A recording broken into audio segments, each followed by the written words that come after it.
Halo, assalamualaikum warahmatullahi wabarakatuh. Adik-adik kelas 7, semoga dimanapun kamu berada, kamu dalam keadaan sehat. Baiklah, kita akan melanjutkan pembelajaran berikutnya, yaitu berupa materi dan perubahannya pada bagian perubahan zat. Let's check it out.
Pada pembelajaran sebelumnya, kita terakhir itu belajar tentang sifat-sifat zat ya kan, yaitu bagian sifat intensif.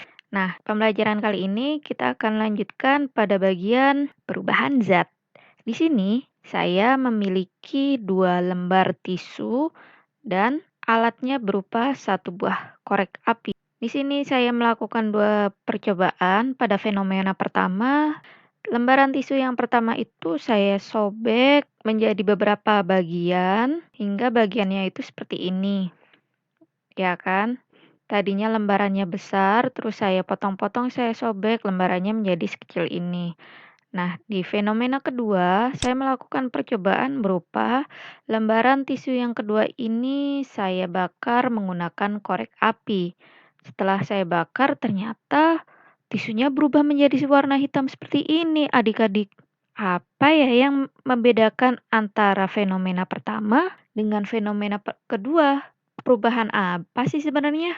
Mari kita lanjut. Perubahan zat. Perubahan zat pada fenomena pertama itu dinamakan perubahan fisis, yaitu perubahan suatu zat yang tidak menghasilkan zat jenis baru. Sedangkan perubahan zat yang di fenomena kedua dinamakan perubahan kimia, karena perubahan zat tersebut menghasilkan zat jenis baru. Nah, kita cek ya ciri-cirinya dari yang fenomena pertama. Di fenomena pertama itu tidak terbentuk zat jenis baru. Awalnya, lembaran tisu itu besar. Setelah saya potong-potong, saya sobek-sobek, lembarannya menjadi kecil. Tapi zatnya tetap bernama tisu kan? Tidak ada zat jenis baru. Kemudian, zat yang mengalami perubahan dapat kembali ke bentuk semula. Selain tisu yang saya potong-potong, bisa juga misalkan lilin nih. Lilin saya potong-potong. Lilin mainan loh ya. Lilin mainan saya potong-potong, saya bentuk mainan selucu mungkin begitu. Nah, setelah saya selesai bermain, lilinnya saya gabung-gabung lagi. Bentuknya bisa menjadi kebentuk semula kan ya adik-adik. Nah, ciri-ciri yang berikutnya yaitu perubahan yang terjadi hanya diikuti perubahan fisis. Nah, kita beralih ke fenomena kedua. Ciri-ciri dari perubahan kimia itu apa sih?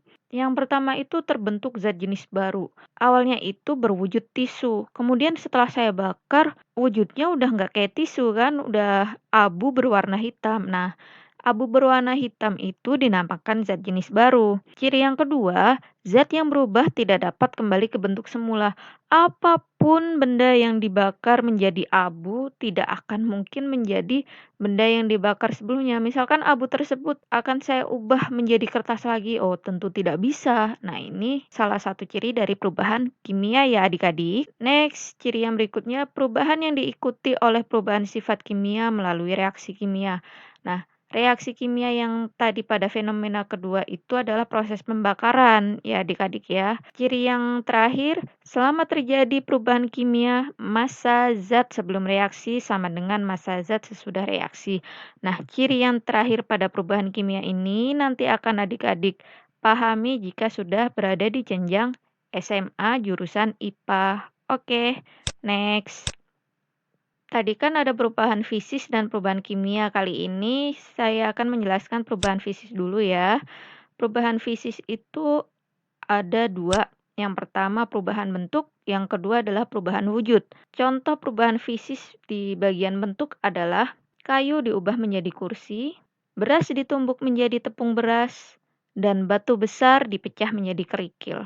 Kayu diubah menjadi kursi, kursi mau dipindahkan kemanapun, siapapun yang menduduki kursi tersebut tetap terbuat dari kayu. Nggak mungkin berubah terbuat dari kardus atau besi, ya kan? Itu namanya perubahan fisis. Sedangkan di perubahan wujud itu contohnya es menjadi air, terus kapur barus berubah menjadi gas yang memiliki aroma. Nah, tentunya dari adik-adik kelas 7 ini pasti bisa memberikan contoh yang lebih banyak lagi ya mengenai perubahan fisis pada bagian bentuk maupun perubahan wujudnya. Next, perubahan fisis di bagian perubahan wujud zat. Ini faktor utamanya adalah berupa panas. Dan pembelajaran ini sudah pernah adik-adik dapatkan pada saat di SD ya. Misalkan nih, zat padat dipanaskan akan berubah menjadi zat cair, dinamakan mencair. Sedangkan zat cair jika didinginkan menjadi zat padat, itu dinamakan membeku. Kemudian cair berubah menjadi gas, prosesnya dinamakan menguap. Gas berubah menjadi zat cair, prosesnya dinamakan mengembun. Gas berubah menjadi padat, dinamakan deposisi, dan padat berubah menjadi gas, itu dinamakan menyublim. Nah, kalau zat padat berubah ke zat cair berubah menjadi zat gas, tuh adik-adik pasti dapat memberikan contohnya. Kemudian, dari zat padat berubah menjadi zat gas juga. Adik-adik pasti sudah dapat memberikan contohnya. Yang kadang suka bingung adalah gas berubah menjadi padat. Itu aja sih contohnya. Misalkan dalam pembuatan kapur barus, awalnya itu berasal dari gas yang ada di alam, kemudian melalui beberapa proses kimia, diubah menjadi zat padat yang dinamakan dengan kapur barus yang biasa kalian temui pada minimarket ya adik-adik ya. Next, tadi kita sudah belajar perubahan fisis, sekarang kita beralih ke perubahan kimia. Tanda-tanda yang menyertai reaksi kimia. Yang pertama kali yaitu terjadi perubahan warna.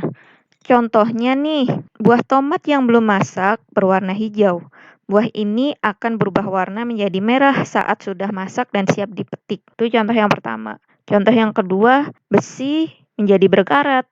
Contoh yang ketiga, roti menjadi gosong. Itu kan perubahan warna ya. Awalnya rotinya berwarna coklat karena kelamaan dipanaskan menjadi gosong berwarna kehitaman. Ini tanda-tanda yang menyertai reaksi kimia yang kedua itu terjadi perubahan suhu. Contohnya singkong menjadi tape dan kedelai menjadi tempe. Kalau adik-adik memperhatikan Bunda belanja tempe, silahkan dipegang. Tempe itu ada sensasi hangat jika kamu sentuh. Nah, sensasi hangat ini berasal dari reaksi kimia.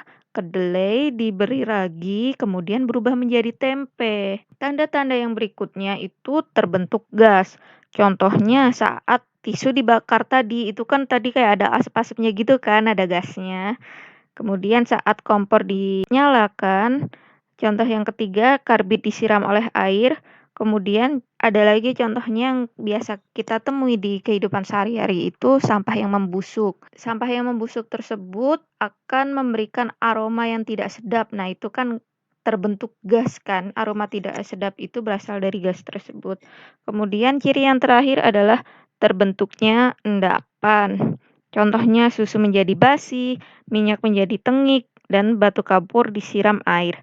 Kalau adik-adik kelas 7 memperhatikan Bunda memasak yang bagian gorengan gitu ya, awalnya minyaknya masih rada cair, giliran lama-kelamaan digunakan untuk menggoreng ternyata lama-lama kental begitu.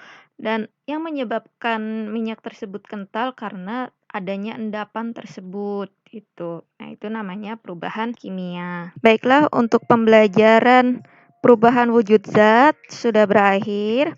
Saya akhiri, wabillahi taufik wal hidayah. Wassalamualaikum warahmatullahi wabarakatuh.